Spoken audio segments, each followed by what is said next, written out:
Hola, soy el padre Tristán Gelonch, misionero en España. Hoy 10 de julio, sábado de la 14ª semana del tiempo ordinario, leemos el Evangelio según San Mateo, capítulo 10, versículo 24 al 33.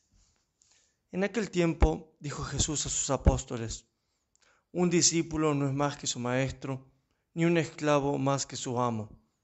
Ya le basta al discípulo con ser como su maestro, y al esclavo como su amo. Si al dueño de casa lo han llamado Belcebú, cuánto más a los criados. No les tengáis miedo, porque nada hay encubierto que no llegue a descubrirse, ni nada hay escondido que no llegue a saberse.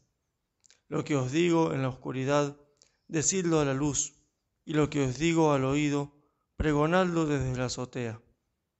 No tengáis miedo a los que matan el cuerpo, pero no pueden matar el alma. No, temed al que puede llevar a la perdición alma y cuerpo en la gehenna. No se venden un par de gorriones por un céntimo, y sin embargo ni uno solo cae al suelo sin que lo disponga vuestro Padre. Pues vosotros hasta los cabellos de la cabeza tenéis contados. Por eso no tengáis miedo, valéis más vosotros que muchos gorriones. A quien se declare por mí ante los hombres, yo también me declararé por él ante mi Padre que está en los cielos. Y si uno me niega ante los hombres, yo también lo negaré ante mi Padre que está en los cielos. Palabra del Señor. Gloria a ti, Señor Jesús. Queridos hermanos, Jesucristo sabe lo que hay en el corazón del hombre y conoce que el miedo es una de las pasiones que más nos dominan, y por eso nos exhorta: no tengáis miedo. Esta es una invitación del Señor que se repite muchas veces en el Evangelio. Aquí puntualmente dice que no tenemos que temer a los perseguidores que pueden matar el cuerpo pero no el alma. Hoy quiero que reflexionemos un poco entonces sobre qué es el miedo, qué clases de miedo podemos tener y cómo vencerlos con la ayuda de Dios. ¿Qué es el miedo? Podríamos definir el miedo como la reacción emocional o emotiva por la cual huimos o nos alejamos de un objeto que consideramos peligroso o nocivo para nosotros. Este miedo es saludable cuando lo experimentamos ante un peligro verdadero, por ejemplo un león o un ladrón que quiere matarnos, es parte incluso del instinto de conservación, o ante la posibilidad del infierno, de la condenación eterna. Pero ese miedo se torna problemático cuando se pasa a temer lo que no se debe temer, o se teme desmedidamente lo que debemos temer proporcionalmente o medidamente, o cuando el temor o el miedo se instala de una forma permanente en nuestra afectividad. Vemos entonces que hay un miedo saludable, el sano temor, que incluso en el libro sagrados dicen que es el principio de la sabiduría, ese sano temor de Dios. Hay un temor prudente, porque también es cierto que es un desorden psicológico y moral, la impavidez o la temeridad, no tener miedo a nada. Y finalmente hay un miedo insano, que vive con la desconfianza, la angustia o el descontrol de sí mismo, la amargura del pensamiento, que termina paralizando y aterrorizando a la persona. Nuestra sociedad actualmente se caracteriza por el miedo, y esto es comprensible, porque el miedo es signo de toda visión pagana y nuestra sociedad se está paganizando. Miedo que puede abarcar distintos ámbitos de la vida: miedo a morir, miedo a perder mis bienes, miedo a perder a quienes amo, miedo a mis enemigos, miedo al demonio, miedo al dolor, a la enfermedad, miedo a la responsabilidad, miedo a que los demás conozcan mis defectos o sencillamente que conozcan la verdad sobre mí, etc.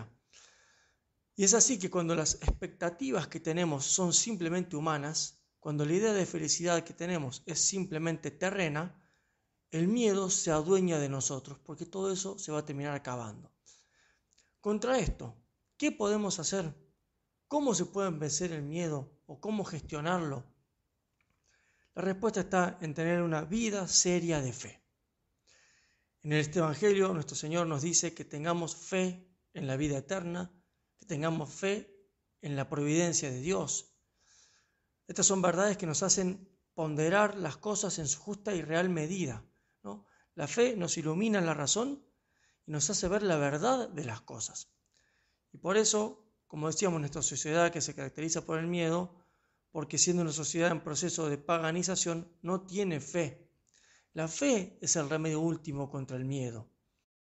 La fe nos hace tomar conciencia de que todo lo temporal es pasajero, es superable con la ayuda de Dios, y por eso no hay que temer desmedidamente perder los bienes temporales. La verdad sobre la vida eterna, sobre el cielo, ha sido siempre la fuerza de los mártires, por ejemplo, para vencer el temor a la muerte. Hoy en el Evangelio el Señor nos dice que ningún peligro externo puede tocar el alma y que todo está sujeto a la providencia divina. El único que puede tocar el alma es Dios mismo. Es Dios quien puede arrojar el alma y el cuerpo al infierno. Por tanto, el único temor legítimo es el que la tradición cristiana ha llamado santo temor de Dios.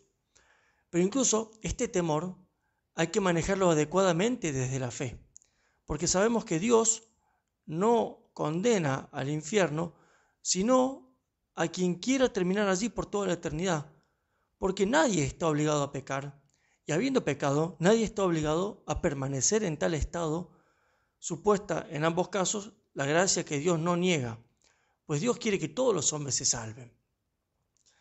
De ahí que quien vive bien y quien está dispuesto a convertirse y a confesarse cuantas veces sea necesario, sin mirar los costos, ni nada tiene que temer en este sentido.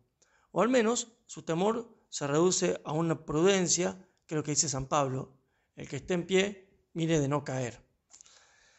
A la luz de esto podemos preguntarnos nosotros: ¿estoy de verdad convencido de que mi alma espiritual e inmortal es mi único verdadero bien y que mi única ocupación tiene que ser el de salvarla? El segundo motivo que da nuestro Señor Jesucristo para que no tengamos miedo es la verdad sobre la providencia divina.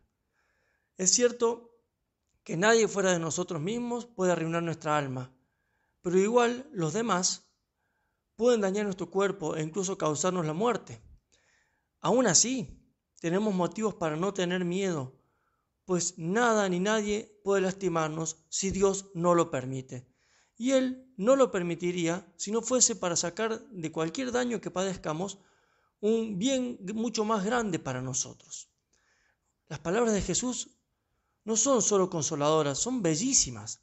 No se venden 2 pajaritos por 1 céntimo. Un céntimo tiene un valor insignificante y dice: ¿no valéis vosotros más que uno de estos pájaros? Si Dios cuida de los pájaros, ¿cuánto más cuidado tiene de nosotros? ¿Con cuánta más razón sus permisiones se ordenan siempre para nuestro bien? Y por si no hubiésemos entendido, remarca que tenemos contado hasta los cabellos. De aquí que tengamos plena certeza de que no moriremos ni un minuto antes ni un minuto después del momento que Dios tenga dispuesto para cada uno de nosotros. Nuestros enemigos podrán trazar planes perfectos, pero si Dios no lo autoriza, no nos pueden arrancar ni un cabello. Entonces, queridos hermanos, a la luz de esto podemos preguntarnos: ¿yo estoy firmemente convencido de que absolutamente todo lo que pasa en mi vida, tanto lo próspero como lo adverso, está dispuesto para mi bien? ¿O después de una experiencia positiva o negativa, me he sentado un momento en oración preguntándome qué quiso decirme o qué quiso enseñarme Dios con esto que me ha ocurrido? Queridos hermanos, tenemos que transformar nuestra fe teórica en fe práctica y vivir de estas verdades, vivir colgados de la providencia divina. Hoy entonces podemos hacer este examen de conciencia sobre el miedo. ¿A qué le tengo miedo? ¿Por qué tengo miedo a eso? ¿Desde cuándo o a raíz de qué siento estos miedos? ¿Es racional o es irracional tener ese miedo? Y lo más importante de todo, ¿qué dice la fe cristiana sobre este miedo que yo tengo? En definitiva, nuestro valor se funda en que nos sabemos siempre acompañados por la mano de Dios.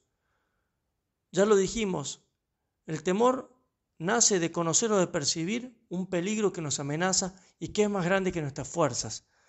Y la fe nos hace descubrir que Dios está de nuestra parte y qué peligro puede ser más fuerte que Dios. Hermosamente dice el Salmo 22, aunque haya que pasar por oscuras quebradas, no temo ningún mal, porque tú estás conmigo, tu vara y tu cayado me consuelan.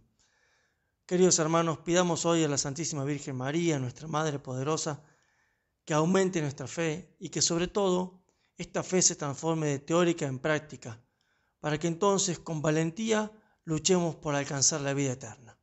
Que la Virgen los bendiga.